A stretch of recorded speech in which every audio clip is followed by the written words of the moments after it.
Hala, sige, bukas dito, bukas doon. Ganyan din ba kakulit ang inyong mga kids, bukas ng rep? Pues, meron na tayong solusyon dyan. Ito ang ating clip, ang lock ng ating rep. Binili ko to kasi lagi silang bukas ng rep, kahit wala naman silang kukunin. Minsan tinatambayan pa yung loob.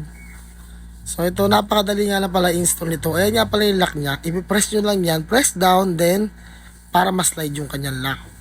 So ayan lang, napakadali na itong gamitin. Perfect na perfect to para sa mga kids na napakakulit. Sige, bukas ng rep, wala naman kukunin. Naku po, taas ng kuryente ngayon. Tapos ayan yung kanyang double-sided tape. So ayan, install na natin. Kakabit lang natin yan sa top ko na nilagay para hindi rin niya masukit at paano. So ayan, then install natin. Yan. Press lang, then unlock. Yan. So sample natin kay baby yan na magkaalaman na.